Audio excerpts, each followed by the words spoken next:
Hey, it's Sean, founder of StartupFreedom.com. In today's entrepreneur interview, we're speaking with Matt Mickiewicz, founder of Sitepoint.com, 99designs.com, and Flippa.com.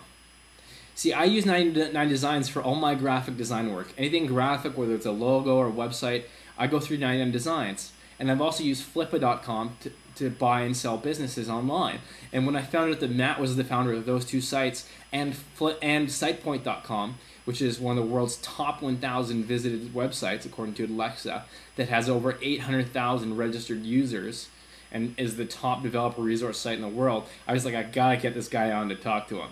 And so I connected the dots, and in this entrepreneur interview, Matt and I are gonna speak about what the best way for you is to start out and how you can avoid the sort of get-rich-quick sort of way of starting a business and focus more on value, the importance of patience when starting a business, the importance of keeping your costs low, and more. Hey, Matt, you there? Yes, I am. Thanks for the great intro. It's a pleasure to have you here, Matt. I'm really excited to have you on because I've used both your sites, 99designs and Flippa, and Sitepoint's one of the biggest development sites in the world as well. How did you get started out? I started back when I was in high school. I was 14 or 15 years old at the time. I was learning to build websites as a hobby.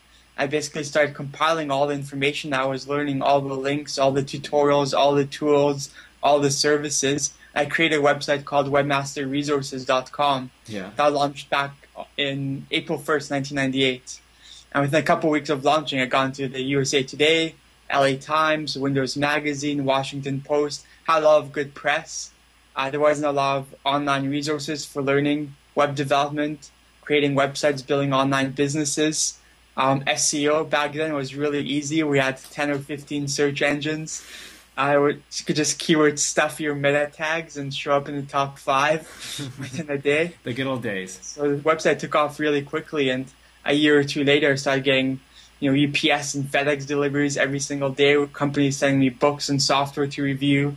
I spent my lunch hours in high school at the local Starbucks taking advertising orders from rich venture-backed companies in Silicon Valley.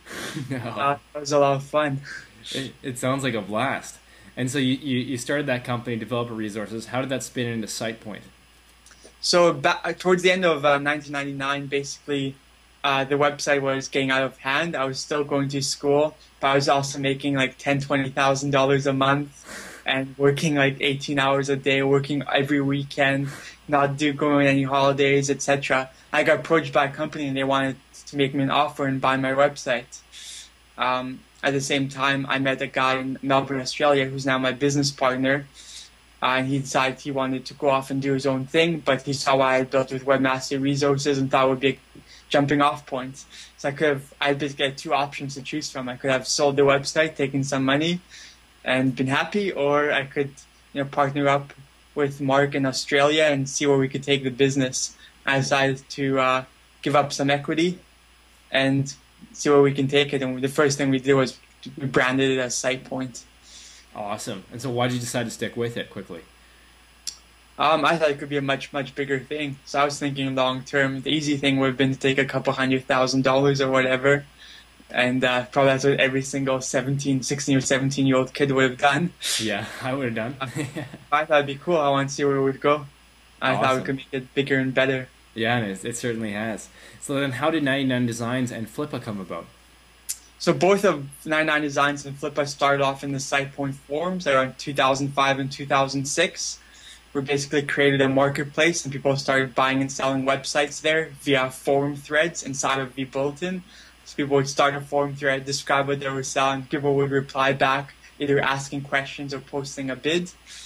And that activity kind of took off really quickly, created a lot of moderation headaches for us, created support headaches. So we're like, this isn't really making us much money, it's getting us some page views, but what if we start charging people $10 to post a forum thread to sell their site? And we did. And people continued to post and the volume of projects continued to grow and grow. So we're like, okay, this is cool. People are paying us a little bit of money. We're making a couple $1,000s a month. Let's invest a little bit more money in this. And my business partner locked himself in a conference room with a developer and a designer for about 6 weeks. And they built some basic auction software around the idea of buying and selling websites to formalize the process and to get it outside of the bulletin and forum threads. We created a separate tab on Sitepoint for it. We doubled the price and continued to grow and grow and grow. And eventually we decided that we need a separate brand because Sitepoint was about education for web developers. It wasn't about buying and selling websites. Yeah. So in June of 2009, we launched Flippa.com. That's awesome.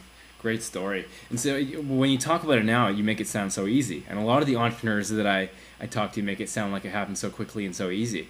But one of the things I've seen you talk about a lot is patience and building stuff up over the long term. Could you talk about that? It definitely takes a long time, like doing the spin out of Flippa.com from Sitepoint. We rebuilt the entire platform, we redesigned it, we moved towards a model where we charge commissions rather than just a listing fee. So the entire process took about 9 months, which is much longer than we thought it would. And when we launched, we actually had quite a bit of an outcry publicly. There were 20, 30-page forum threads on Sitepoint and in other communities saying that we've ruined the entire website marketplace, that people will never use us again, that we're greedy bastards, and we had 10 people launch competing marketplaces that were completely free of charge. It was quite a rough start to Flippa.com. Yeah. But we persevered and we've grown revenue massively. We've grown the volume of websites sold massively, and we've really aligned our interests with that of the sellers. We don't get our success fee unless their websites sell, and it's our best interest to help them get the most amount of money for their website. Definitely. And even with developer resources and 99designs, like it takes a while to develop these things. A lot of people think you can jump online, start a business, and start making money. But I've heard you in past interviews talk about that you have to have patience and that it develops over time, right? It takes years and years and years. Really, there's no such thing as an overnight success in most cases. Yeah. And most people give up before they become successful, before they get to the point where it starts. Once you get certain momentum, it just starts going on and on and on.